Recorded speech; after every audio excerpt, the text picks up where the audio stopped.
वहीं सरकारी बैंकों से हजारों करोड़ लेकर फरार हुए भगोड़े नीरव मोदी के भारत प्रत्यर्पण की संभावना बढ़ गई है। इस वक्त ब्रिटेन की अदालत में उसके प्रत्यर्पण पर फैसला सुनाया जा रहा है। ब्रिटेन के जज ने कहा है कि नीरव मोदी ने सबूत मिटाए हैं और गवाहों को धमकाया है। एक बहुत बड़ी एक अहम डेवलपमेंट है जिसमें भारत प्रत्यर्पण से नीरव मोदी को फिलहाल इंसाफ मिलने की जो बात कही जा रही थी कि नीरव मोदी को भारत में चल रहे केस में अब जवाब देना है, तो अब आखिरकार किस तरीके से वापस आ पाएगा, कैसे एक्स्ट्रेडिशन हो पाएगा, हम बात करते हैं। इस वक्त हमारे साथ जितेंद्र मौजूद है। जितेंद्र, क्या भगोड़े नीरव मोदी को भारत लाने में ये जो केस चल रहा है अड़चन आएगी? जज की ये टिप्पणी, इसमें क्या पूरी और डिटेल है? देखिए, जिस तरह से जज टिप्पणी कर रहे हैं उससे लगभग ये लग रहा है कि नीरव मोदी के जो प्रत्यर्पण का जो फैसला है वो भारत सरकार के पक्ष में आ सकता है, क्योंकि जिस तरह से ये पूरा केस हुआ है, जिस तरह से जनवरी 2018 में सीबीआई ने मामला दर्ज किया था, उसके बाद फरवरी 2018 में नीरव मोदी देश छोड़ करके फरार हो गया था, उसके बाद से लगातार तलाश कर रही थी और आखिरकार मार्च 2019 में नीरव मोदी को लंदन में देखा गया था और उसी समय उसको गिरफ्तार कर लिया गया था। तब से नीरव मोदी लंदन की जेल के अंदर बंद है और उसके बाद से ही उसके प्रत्यर्पण का जो मामला है वो वहां पर चल रहा है। जो सबूत भारत सरकार ने और जो जांच एजेंसीज हैं उन्होंने वहां पर दिए हैं, उसको लेकर के आज फैसला सुनाया जा रहा है। और जिस तरह से जज फैसला पढ़ रहे हैं उससे ये उम्मीद लग रही है कि जो फैसला है वो भारत सरकार के पक्ष में जाएगा, क्योंकि भारत सरकार और जांच एजेंसियां लगातार ये बात कह रही थी कि नीरव मोदी ने जिस तरह से बैंकों के साथ घोटाला किया है। तो इस वक्त बहुत बड़ी खबर आ रही है, इस वक्त जितेंद्र, ये कहा जा रहा है कि मंजूरी दे दी गई है भारत लाने की। यानी जो खबर आप कह रहे थे, जो जिस टिप्पणी पर आप ये कह रहे थे कि उसी ओर इशारा करता है, ये खबर क्या इसी तरफ अब लेकर के जाती है कि ये बहुत बड़ी खबर है, भगोड़े नीरव मोदी को भारत लाने की मंजूरी दे दी गई है? बिल्कुल सचिन, और ये बहुत बड़ी खबर इस लिहाज से भी है क्योंकि जांच एजेंसी ने जिस पुख्ता तरीके से अपने सबूतों को रखा है, और यही वजह है कि नीरव मोदी पहले दिन से, यानी कि मार्च 2019 में जब उसको लंदन में गिरफ्तार किया गया था, उसके बाद से ही वो जेल में है, जेल से एक बार भी बाहर नहीं आ पाया। और आज लंदन की अदालत ने जो फैसला सुनाया है जिसमें नीरव मोदी के प्रत्यर्पण की जो फैसला है उस पर भारत सरकार को लेकर के मोहर लगा दी है कि उसे भारत सरकार को दिया जा सकता है, भारत की जांच एजेंसियों को सौंपा जा सकता है। तो ये अपने आप में एक बेहद बड़ी खबर है, क्योंकि नीरव मोदी जो यहां से हजारों करोड़ रुपए का घोटाला करके फरार हो गया था, छिपता फिर रहा था, जिसे जांच एजेंसियों ने ट्रैक किया और उसके बाद उन्हीं की वजह से वो लंदन की जेल के अंदर बंद था। अगर मैं इस केस के बारे में बताऊं सचिन, तो जनवरी 2018 में हजारों करोड़ रुपए का जो घोटाले का जो मामला है, बैंकों के साथ जो फ्रॉड किया गया था, 14,000 करोड़ रुपए के आसपास का ये माना गया था, जो कि नीरव मोदी और मेहुल चौकसी ने किया था। और उसके बाद से जैसे ही जांच एजेंसियों ने अपनी जांच शुरू की थी, उसके तुरंत बाद ही ये देश छोड़ करके फरार हो गया था, जिसके बाद लगातार तलाश की जा रही थी। और इसमें सबसे अहम बात ये भी है सचिन कि 2300 करोड़ रुपए से ज्यादा जो ईडी है इस मामले में अटैचमेंट कर चुकी है, जिसको लेकर के जो मुंबई की जो अदालत है जहां पर ये केस चल रहा है उसने कॉन्फिकेशन यानी कि जब्त करने के आदेश भी पारित कर दिए हैं। और इसमें सबसे अहम बात एक और ये भी है सचिन की नीरव मोदी की बहन पूर्वी मोदी और जो उनके जीजा हैं मयंक, उन्होंने भी सरकारी गवाह बनने की मंजूरी दे दी थी, क्योंकि उनको भी ये पता था कि नीरव मोदी ने किस तरह से घोटाला किया और उनका नाम भी इसमें इस्तेमाल किया है। और इसके एवज में उन्होंने बताया था कि किस किस तरह से उनके नाम पर जो संपत्ति नीरव मोदी ने खरीदी थी, करीब 6,000 करोड़ रुपए की वो संपत्ति है, उसके बारे में भी वो जांच एजेंसियों की मदद करेगी। तो यानी कि जो सबूत है, जो गवाह है, वो सब जांच एजेंसियों ने पुख्ता तौर पर अपने पक्ष में तैयार किए और ये सब बातें जो है लंदन में अदालत को बताई। और उसी का नतीजा है कि ये फैसला भारत सरकार और भारत की जांच एजेंसियों के पक्ष में आया है, क्योंकि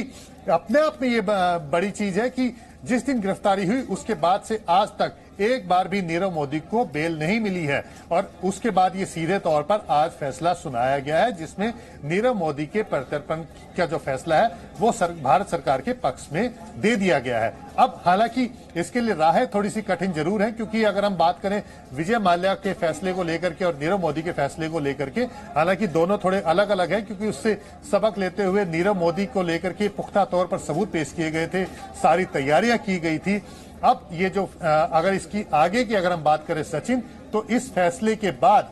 जो प्रीति पटेल है जो कि होम सेक्रेटरी है लंदन की, उनके पास ही जाएगा और वो इसके ऊपर साइन करेगी। हालांकि नीरव मोदी के पास चांस जरूर रहेगा कि वो ऊपरी अदालत में अपील कर सकते हैं, लेकिन जिस तरह से यहां पर फैसला आया है, निचली अदालत ने जो फैसला दिया है जिसमें बताया कि प्राइम फेसिया ये बात बिल्कुल सही साबित होती है कि नीरव मोदी ने भारत में बैंकों के साथ धोखाधड़ी की है, हजारों करोड़ रुपए का घोटाला किया है, गवाहों को धमकाने की कोशिश की है, सबूतों को नष्ट करने की कोशिश की है। तो ये सब बातें जो है साफ तौर पर बताती हैं कि नीरव मोदी एक आदतन अपराधी है। और ये बात भी सही कही है कि अगर वो भारत में लाया जाता है तो उसको न्याय मिलने में किसी तरह का पक्षपात नहीं किया जाएगा, यानी कि जो ट्रायल है वो फेयर तरीके से होगा। ये बात भी वहां की अदालत ने कही है, यानी कि जो भारत की जो न्याय व्यवस्था है उसके ऊपर भी मोहर लगाई है कि यहाँ पर हर किसी को सुनने का जो मौका है वो दिया जाता है। तो ये सब बातें जो है वहां पर पुख्ता तौर पर रखी गई है और यही वजह है कि जो फैसला है वो भारत सरकार के पक्ष में आया है। सचिन, और जब भी बेल के लिए अप्लाई किया, मुझे याद पड़ता है कि बेल का विरोध किया एजेंसीज ने और उन्हें कामयाबी मिले कि अब बेल नहीं मिली नीरव मोदी को। अब नीरव मोदी जब यहां से भागा, भारत सरकार ने कहा कि 11,000 करोड़ के फ्रॉड का आरोपी, उससे ज्यादा के फ्रॉड का आरोपी है और कुल उस तरह का, लेकिन हम ये कहें कि पूरा केस वो पोर्ट्रे इस तरीके से कर रहा था कि जैसे एजेंसीज में दम ही नहीं है कि कभी नीरव मोदी के एक्स्ट्रेडिशन तक वो पहुंच पाए या बात तक ला पाए। यहां तक आना, जज का ये टिप्पणी देना, इसका मतलब ये बताता है कि न केवल बल्कि भगोड़ा है, भारतीय एजेंसीज ये साबित करने में भी कामयाब हुई है कि वो भारत का एक अपराधी है। बिल्कुल सचिन, और ये अपने आप में एक इस केस को लेकर के आगे भी आने वाले जो फैसले हैं, जो कि भारत में अपराध करके जो अपराधी हैं विदेश में जाकर के छिप जाते हैं और उनको भारत में लाना सफल नहीं हो पाता था, तो इस तरह की जो तैयारी नीरव मोदी केस को लेकर के भारत की जांच एजेंसियों ने की है, तो कहीं ना कहीं ये आगे आने वाले समय में भी दूसरी जांच एजेंसियों के लिए, दूसरे मामलों के लिए भी मददगार साबित होगा। अगर मैं इस केस को लेकर के, इससे पहले विजय माल्या के केस को लेकर के बात करूं तो उसमें जरूर विजय माल्या को गिरफ्तार किया गया था, लेकिन को जमानत मिल गई थी, लेकिन बावजूद इसके एजेंसियों ने पुख्ता तौर पर वहां पर सबूत रखे थे, जिसकी बदौलत विजय माल्या को भी प्रत्यर्पण का फैसला जो है भारत सरकार में आया था। हालांकि उसमें लेकर के राजनीतिक अड़चनें जरूर वहां पर आ रही है, वहां की सरकार इसको लेकर के अभी फैसला नहीं सुना रही है, लेकिन उसके बाद जो कमियां उस फैसले के अंदर रही थी या जो कमियां जांच एजेंसियों की रही थी या जिस तरह की जरूरतें प्रत्यर्पण के लिए वहां की सरकारें मांग रही थी, जैसे कि अगर कहें कि किस तरह की जेल में रखा जाएगा, किस तरह की न्याय प्रणाली है, किस तरह से फैसला सुना जाएगा, कहां पर कोर्ट में होगा, तो जिस तरह की खामियां अगर रही थी तो उससे सबक लेते हुए नीरव मोदी का केस लड़ा गया। बाकायदा वहां पे अच्छे वकीलों को हायर किया गया, यहां से जांच एजेंसी लगातार वहां पर जा रही थी। हालांकि पिछला साल जो कि कोविड की वजह से था, जिसमें ट्रैवल बैन हो गया था, लेकिन बावजूद इसके लगातार जांच एजेंसियां वहां पर जो वकील हायर किए गए थे,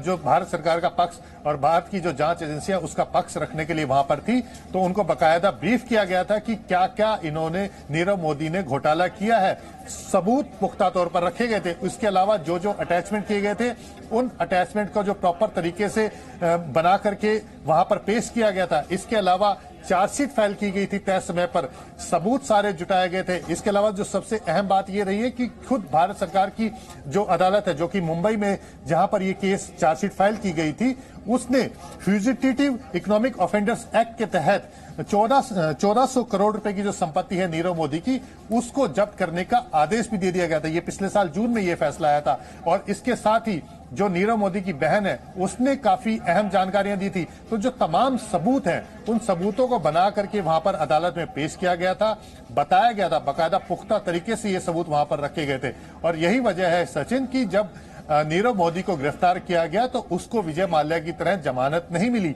बल्कि वो बाकायदा जेल में रहा। लगातार उसने अलग अलग तरीके से अपनी जमानत अर्जी दाखिल की है, जिसमें कभी कहा कि उसको मानसिक परेशानी है, कभी उसको कहा कि वहां पर उसको शारीरिक परेशानी भी है। तो तमाम तरह की जो दलीलें हैं नीरव मोदी की तरफ से दी गई थी। उसने बाकायदा ये भी कहा था कि वो देश छोड़ के नहीं जाएगा, बाकायदा लंदन में रहेगा और सरकार चाहे तो उसकी संपत्ति को जब्त करके उसको वहां पर रख सकते। तो तमाम तरह की दलीलें नीरव मोदी की तरफ से दी गई थी, लेकिन हर बार उसकी जमानत याचिका खारिज रही, वो जेल में रहा। और आज ये फैसला आया तो सिर्फ इसीलिए आया है क्योंकि जांच एजेंसियों ने नीरव मोदी के खिलाफ जो सबूत जुटाए थे, जो तैयारी कर रखी थी, वो बकायदा वहां पर रखी गई, अदालत में पेश की गई। बकायदा कोऑर्डिनेशन रहा, जांच एजेंसी और जितने भी जांच अधिकारी हैं वो लगातार वहां के वकीलों के साथ संपर्क में थे और उसी पुख्ता तरीके से सबूत वहां पर रखे गए थे, जिसकी बदौलत ये फैसला आज आया है। क्योंकि ये आसान नहीं था, क्योंकि मेहुल चोकसी को अगर हम बात करें तो मेहुल चोकसी एंटीगुआ में जाकर के बस के वहां की नागरिकता ले ली है,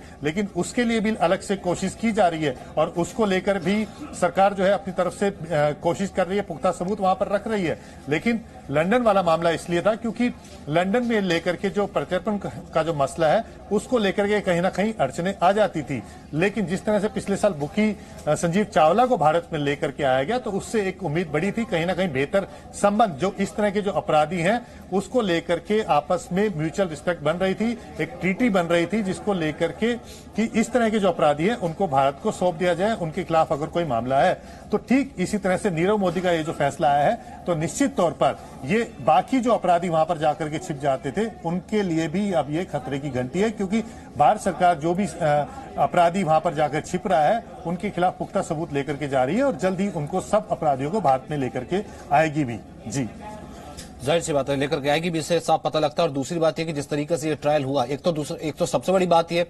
कि जो भारत के अंदर ही सरकार को एक तो तरीके से कहते हैं कि जो एक साथ इस मुद्दे पर नहीं हो पाते थे लोग, विपक्ष कहता था कि देखिए जो भगोड़े हैं, भगोड़ों को भगाया गया और उसके बाद ये वापस कभी नहीं आएंगे, उनके लिए एक बहुत बड़ी बात है। ये एक बहुत बड़ा ब्रेक थ्रू है नीरव मोदी के प्रत्यर्पण को मंजूरी मिलना। और दूसरा,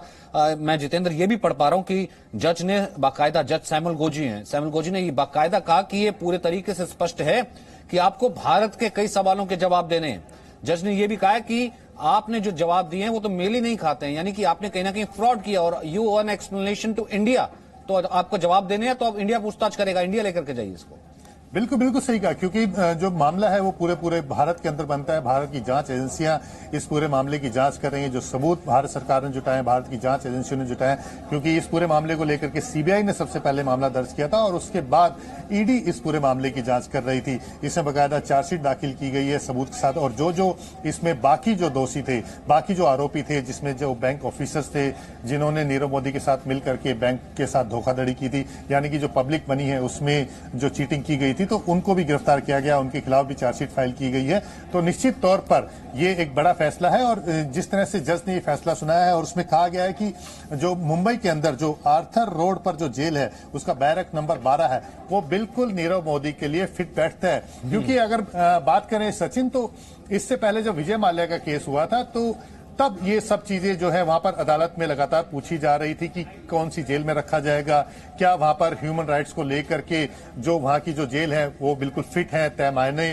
पर खरी उतरती हैं या नहीं उतरती हैं। तो बकायदा जेल के जो वीडियोस बना करके कि किस तरह की जेल है, किस तरह से कैदियों को रखा जा रहा है, एक और चीज, सब चीजें वहां पर। एक और चीज बीच में रोकता हूं, आपने इस तरह की चीजों को, इस तरह के केसेस को बहुत अच्छे से देखा है और आपने देखा है अपराधियों को भागते हुए। मैं तो नाम लेता हूं डॉन से लेकर के दाऊद इब्राहिम से लेकर के पूरी डी कंपनी जो बाहर बैठ के ऑपरेट करती रही। कहते हैं कि एजेंसीज इतनी वीक हैं, ये बाहर जाके ऑपरेट तो क्या, ये बाहर जाके एक्स्ट्राडिट करना या फिर कहीं ट्रायल करना तो क्या, इनके पास सबूत नहीं होते हैं, ये इतनी सक्षम नहीं है। यहां से न केवल बाहर जाकर के अपना केस प्रिपेयर करना, उससे लड़ना, और नीरव मोदी जैसे जो भी ये सोच के गया होगा कि भाई इतना आसान थोड़ा ना भारत को ना कोई मुझे वापस ले आएगा, और जज का ये कहना है कि आप इसे वापस लेकर के जाइए क्योंकि ये अपराधी है। ये कितनी बड़ी एजेंसीज के लिए कितनी बड़ी बात है। देखिए सचिन, ये एजेंसीज के लिए बहुत बड़ी कामयाबी है, क्योंकि भारत में जो केस लड़ा जा रहा है वो भारत के संविधान और भारत की कानून व्यवस्था के हिसाब से लड़ा जा रहा है। लेकिन अगर अब दूसरे देश में जाकर के कोई छिप जाता है अपराधी और वहां से उसे भारत लेकर के आना, तो इसका मतलब वहां पर जाकर के बताना है कि भारत की कानून व्यवस्था क्या है, वहां पर लोगों का किस तरह से ख्याल रखा जाता है, या अपराधी है उसके साथ किस तरह से फेयर ट्रायल करके उसको उसके अंजाम तक पहुंचाया जाता है। तो ये सब चीजें वहां के दूसरे देश की जो कानून व्यवस्था है, वहां की जो न्याय प्रणाली है, वहां के जो राजनीतिक लोग हैं, उनको ये समझाना अपने आप में कठिन है। क्योंकि जो दूसरे देश की जो लोग हैं, जो कानून व्यवस्था है या राजनीतिक लोग हैं, वो अपने देश के हिसाब से सोचते हैं कि उनके देश का कानून क्या कहता है, लेकिन उनको बताना कि ये किस तरह का अपराधी है, अगर ये उस देश में भी रहेगा तो वहां पर भी बैठ करके वो अपराधी करेगा, क्योंकि वो आतंक अपराधी है। और इस तरह के अपराधी को किसी भी तरह से शरण देना दोनों के देशों के लिए खतरनाक साबित है, क्योंकि जो आतंक अपराधी है वो जहां भी जाएगा वो अपराध ही करेगा। और निश्चित तौर पर भारत सरकार अब इसके लिए प्रिपेयर हो रही है, क्योंकि जितने भी अपराधी बाहर जाकर के छिप रहे हैं उनको भारत लाना एक बड़ी चुनौती होती है, लेकिन उसके लिए तैयारी करना, सबूत जुटाना, ये जांच एजेंसियों का काम होता है। नीरव मोदी की अगर मैं बात करूं तो नीरव मोदी के लिए जितनी तैयारी जांच एजेंसियों ने की है, तो शायद इससे पहले किसी भी जांच एजेंसी ने किसी और अपराधी को लाने के लिए नहीं की होगी। क्योंकि मुझे अच्छे से याद है जब ये केस रजिस्टर्ड हुआ था, सीबीआई ने जब इस मामले में शुरुआत की थी, मामला दर्ज करने के बाद छापेमारी शुरू की थी, लेकिन उससे पहले ही नीरव मोदी देश छोड़ करके फरार हो चुका था।